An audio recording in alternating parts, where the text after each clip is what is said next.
Morningstar Pass is the first book of the Morningstar UFO trilogy, the story of the human race finding its place in a living cosmos.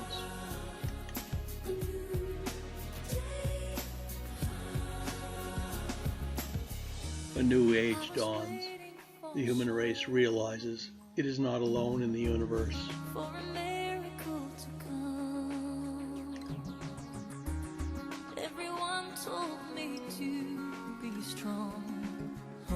Strangers have come with vastly superior technologies. They are called the Greys.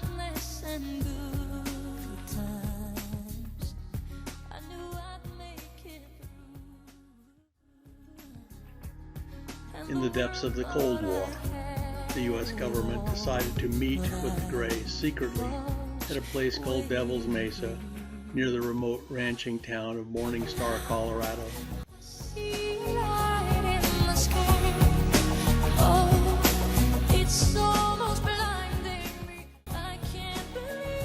The aliens and the U.S. government sign a secret treaty of cooperation and scientific exchange.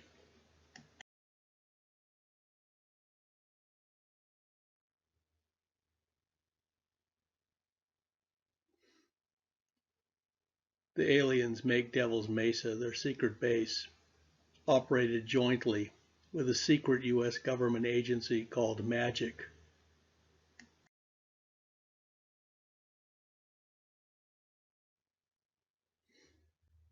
But the secret treaty relationship does not go well.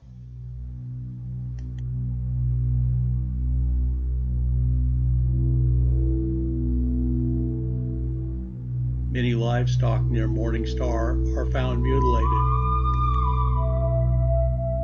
The local ranchers are enraged by this and suspect a connection to a rumored secret government facility at Devil's Mesa on restricted land.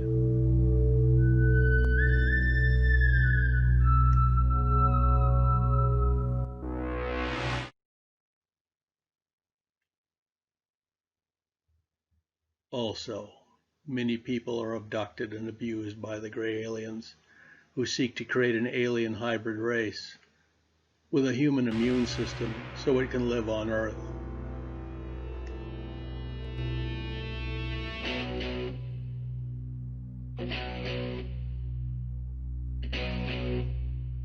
The aliens ban the humans from returning to the moon, and the Greys construct fortified bases there.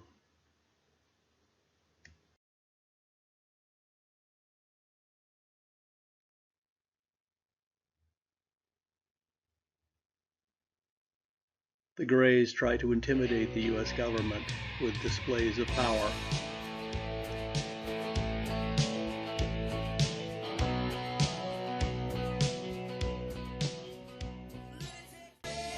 Desperately, the government pushes back.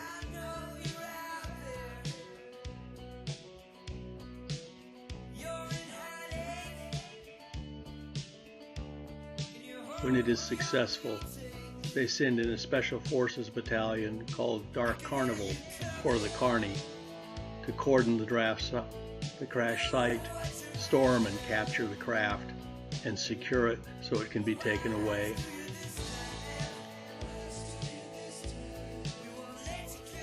So instead of friendship and cooperation, the secret treaty relationship has devolved into fear and loathing. But the whole situation has a fatal flaw. It is profoundly illegal. The secret treaty was negotiated without the advice and consent of the U.S. Senate, by ambassadors it did not appoint, and the Senate has never ratified the treaty. Therefore, when the UFO cover-up ends, there will be a constitutional crisis.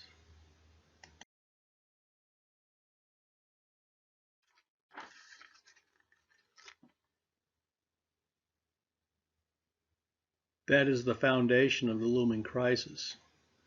But also, in the surrounding stars, the neighboring peoples view the situation at Earth with mounting alarm. The Earth's solar system is in the center of an interstellar neutral zone, and the Greys are violating it.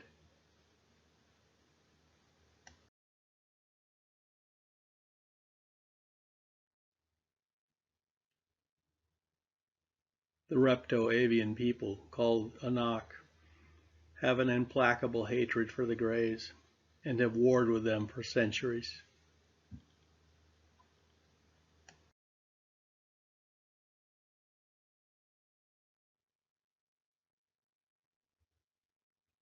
The Pleiadian people have sympathy for the humans and view us as kindred.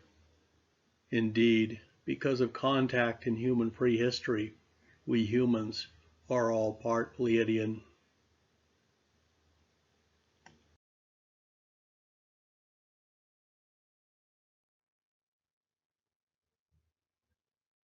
But the most powerful, warlike, cruel, and savage race in the nearby stars is the Samar, and they have warned the other races not to interfere at Earth.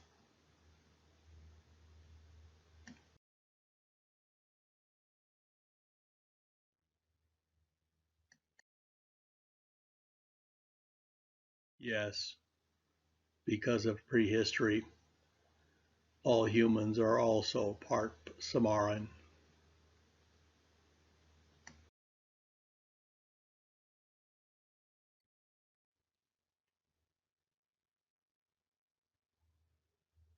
A secret government council called the Magi controls the secret treaty situation on Earth.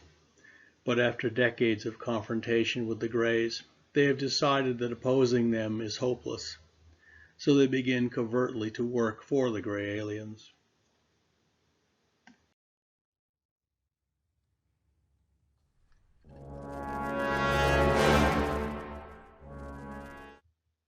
They help the Greys turn Devil's Mesa into a vast hatchery for hybrid embryos to eventually colonize the Earth.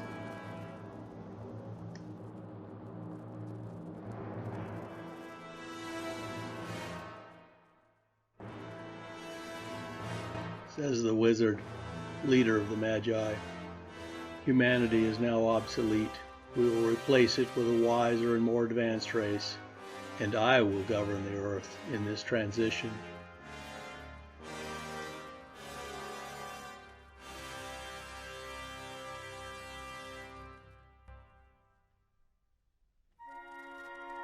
So the fate of the Earth has been decided by a secret government group allied with a foreign power not of this Earth.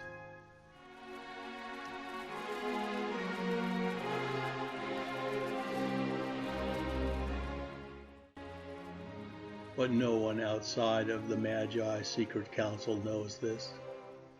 The magic program is classified above top secret, compartmentalized, pitch black. It is the most secret program on Earth.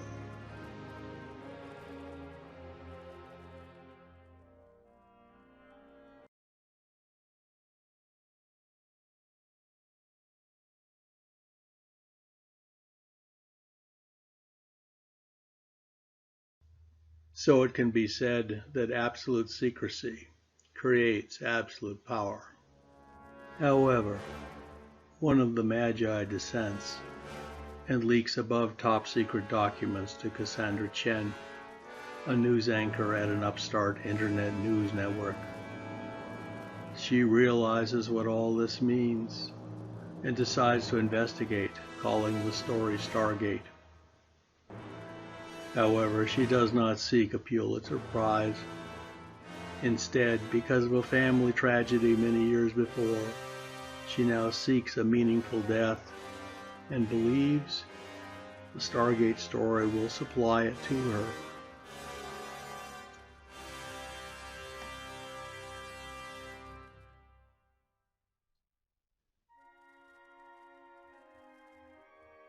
She is helped by her close friend and fellow anchor, Pamela Monroe, who has even deeper motives.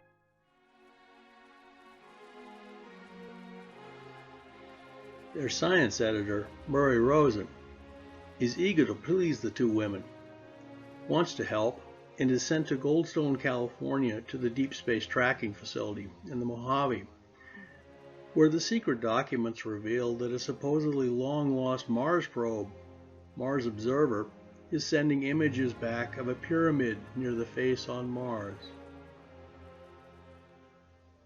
Murray is found murdered in his burned-out car in the desert.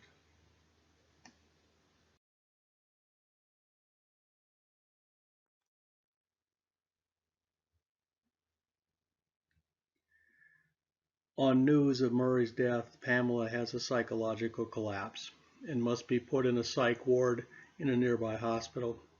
There, she tears off all her clothes and raves hysterically in an unknown language. She was in love with Murray, and they were having a secret affair. Her real name is not Pamela Monroe either. It is Elena Monachenko, and she was a half-Jewish child refugee from Ukraine, fleeing Chernobyl and the collapse of the Soviet Union, who grew up poor in Cleveland. But that is not her deepest secret.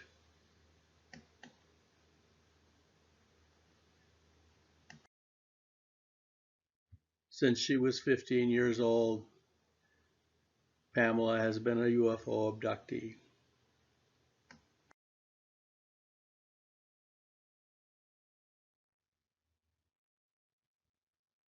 The two women grimly resolve to pursue the Stargate story and find in the documents that two survivors of what really happened at Roswell in 1947 exist, and they are willing to be interviewed. Encouraged, the women swiftly redouble their efforts to produce an expose Stargate documentary to bring down the UFO cover-up.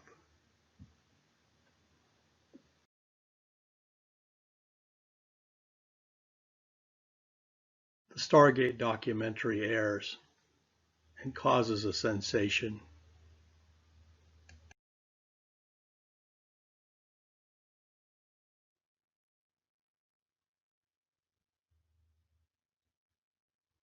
The two veterans of Roswell give their account of what really happened in 1947. They were crewmen on a P-61 Black Widow night fighter armed with radar and heavy machine guns, and they shot down two UFOs in the early morning of July 4th over Roswell.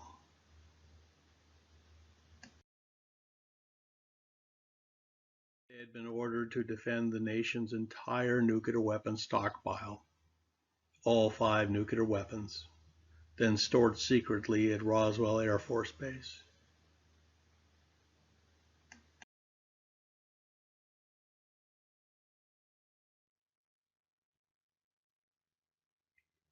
Pamela discusses her hypnotic regressions, revealing her being carried away and abused on alien spaceships, sometimes far out into space, and even once meeting the chief alien in the solar system, named Sadak Sar.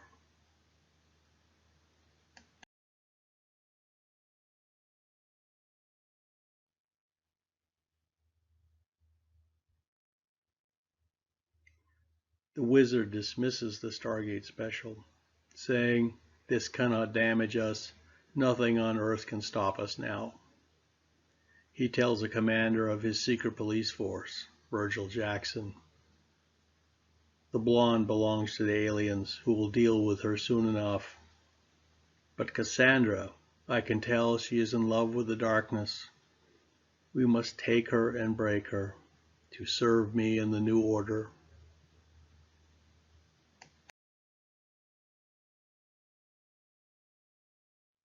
Cassandra begins wearing a cyanide capsule in a necklace around her neck.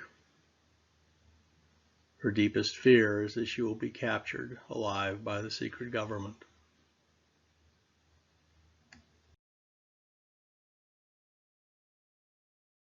But the damage is done. Demonstrations erupt around the country demanding an end to the UFO cover-up. Also, the commander of the Carney, heartsick and suspecting the Magi have gone rogue, orders his chief deputy, Colonel Robert Schwartzman, to protect the two women. After 80 years, the UFO cover-up must now end, and the two women can end the cover-up for us, he says to Schwartzman.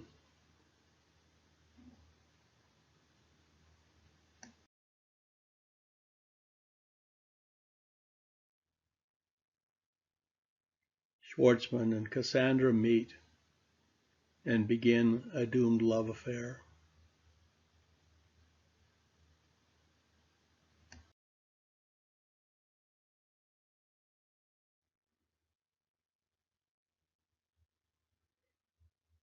Armed by the secret documents that the two women have provided them, the Congress convenes an emergency joint House and Senate investigation hearing.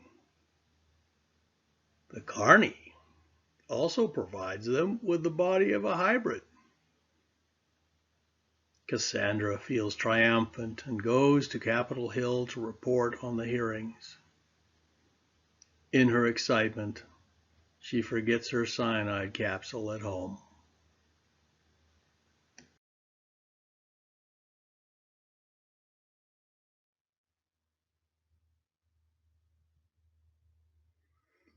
As this is happening in Washington, D.C. on Capitol Hill, something else happens near Morningstar, Colorado. The ranchers, aided by a team from the Carney, bring down a saucer as it tries to take a cow for mutilation. Desperately, the guard force at Devil's Mesa is sent to recover the crashed vehicle before reporters can arrive to see it. But they run into a bunch of trigger-happy cowboys, and a massive gun battle ensues. The cowboys win the gun battle, and the UFO cover-up now has only hours to live.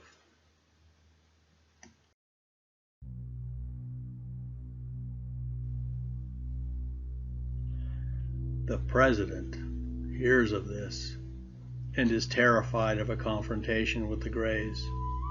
He turns to the Magi for help. He then also submits the secret treaty to the Congress to ratify after the fact.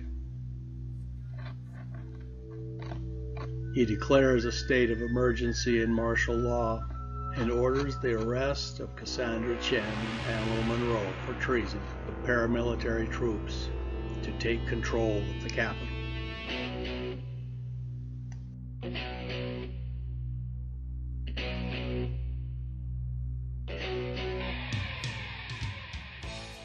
At the Pentagon, there is confusion and paralysis as the president has ordered the military to stand down and not interfere.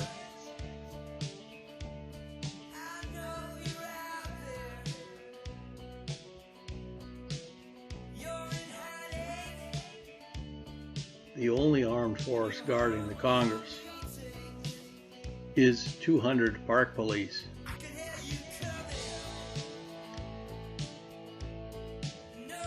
Cassandra frantically calls the governor of Maryland and pleads with him to mobilize and send his National Guard to protect the Congress at Capitol Hill. And he does as she asks.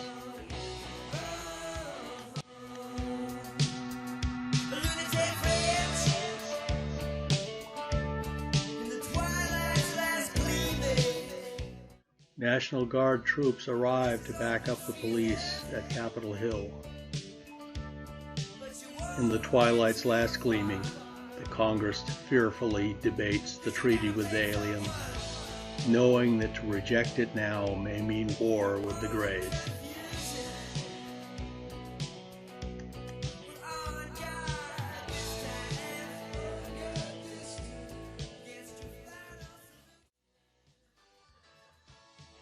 The secret government forces are counting on the aliens to show up in the sky over the Capitol and produce shock and awe. But it is cloudy, and no one can see them. The aliens fly around half-heartedly above the clouds, and the Carney drive them away with electromagnetic pulse weapons, which they possess.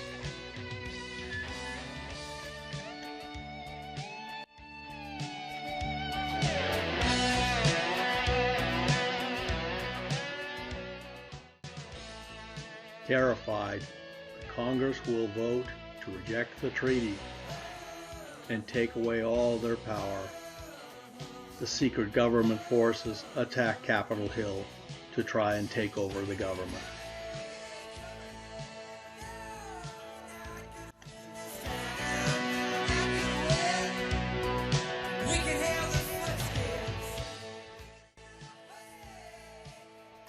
The UFO cover-up is considered too big to fail. In the ferocious fighting, Pamela leads troops, and the Carney arrive to help defend the Congress.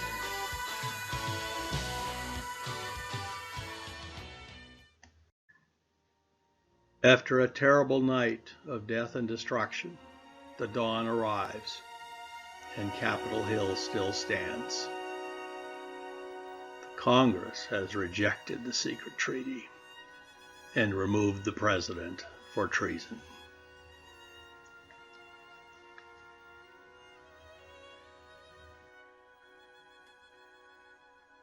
National Guard and other military forces pour into Washington, D.C. to support the new government.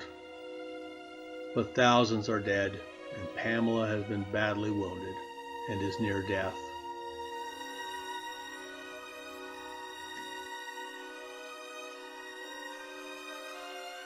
Cassandra Chen has been captured by the secret government forces in the confusion of the fighting.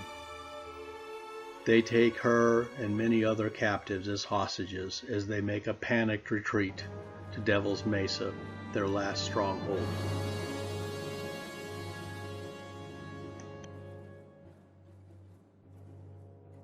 The government rushes military forces to Morningstar to surround the mesa with massive power. But because of Cassandra and the other hostages, the government does not attack, but gives the aliens and the secret government forces a 48-hour deadline to surrender and come out of the mesa.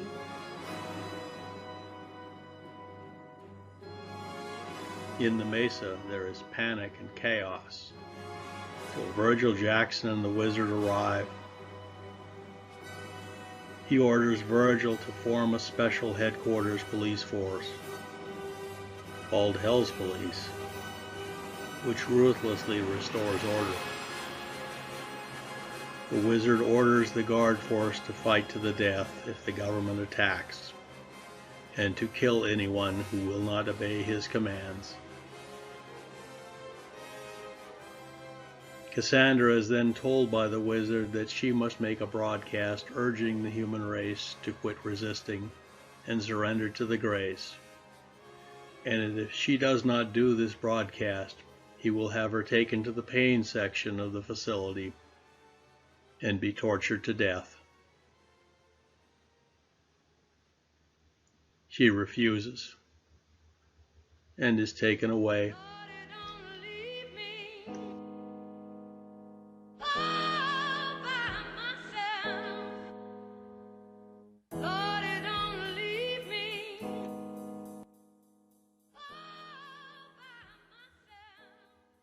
In the meantime, Robert Schwartzman and the remaining Carney are trying to enter Devil's Mesa by a secret tunnel to rescue Cassandra and the other captives.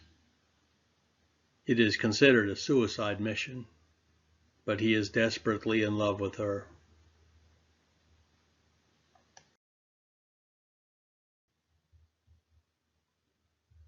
Virgil Jackson, partly out of desperation and partly out of admiration, rallies his most trusted police and raids the pain section to rescue Cassandra, massacring the pain section people in the process. It is payback time in the Mesa.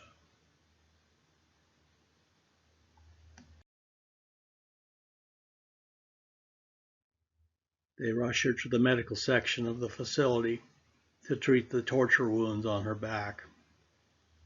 There she is put back together with staples and Novocaine. There are no other painkillers. All the rest of them have been taken by the troops. Virgil pleads with her to make the broadcast to buy time so he can arrange an escape for the captives and his people. before the government attack.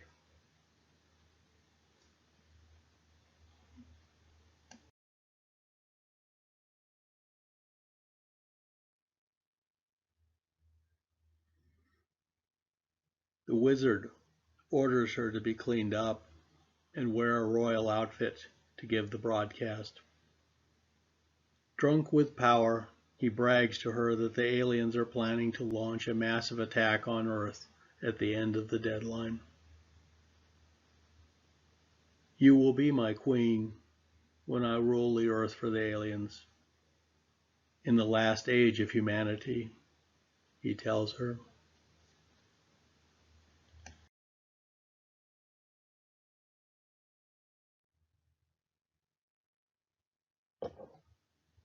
Using alien technology, Cassandra gives the broadcast out of Devil's Mesa to the whole Earth. But she rubs her back wounds against the chair she is sitting in to reopen them and puts in a journalistic coded message warning the government of the alien attack at the end of the deadline. Blood from her wounds becomes visible during the broadcast, but she mesmerizes the Magi to such a degree that they do not notice. The government launches a preemptive attack before the deadline. The Carney break into the base and try to rescue Cassandra before she can be executed because of the warning which was in the broadcast, which is discovered.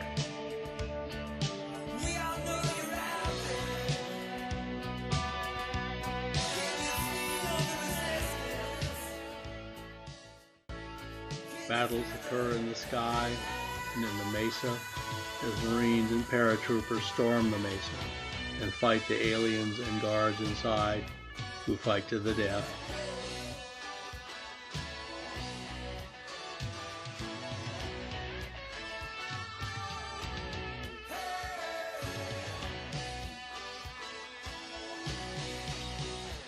The gray aliens, taken by surprise, can only send a fraction of their planned forces, and these are attacked by the Repto-Avians, so a huge battle occurs in space above the mesa. The Repto-Avians then flee the solar system.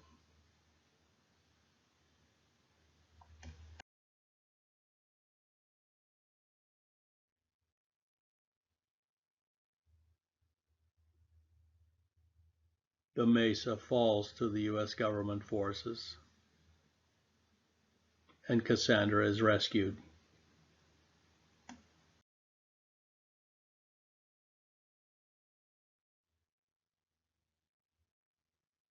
Because of the fighting, the mesa is turned into a towering inferno. Millions of hybrid embryos stored there are destroyed. The UFO cover-up is now finally ended.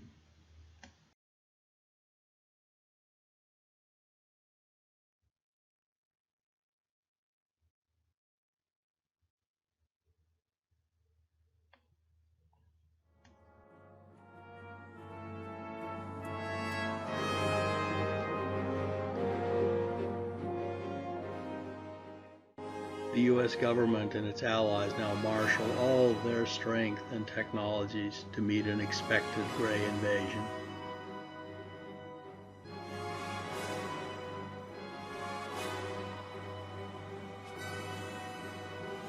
Cassandra wakes up in a hospital bed in Washington, D.C. She has traumatic amnesia and can remember nothing that happened after the congressional hearing began several days before. In the bed next to hers, Pamela Monroe lies recovering from the bullet wound that nearly killed her, but her legs are paralyzed.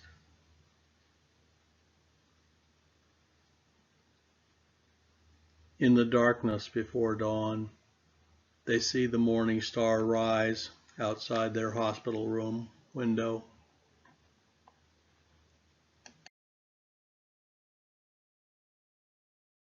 Its beautiful light gives them both hope.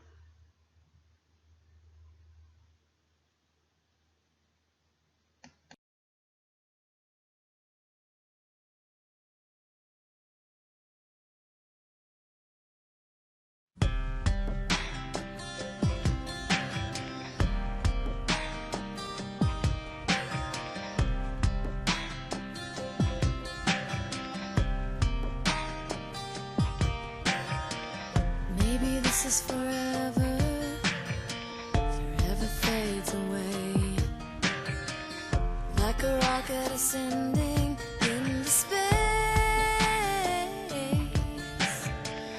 Could you not be sad? Could you not break down? After all, won't let go till you're safe and sound.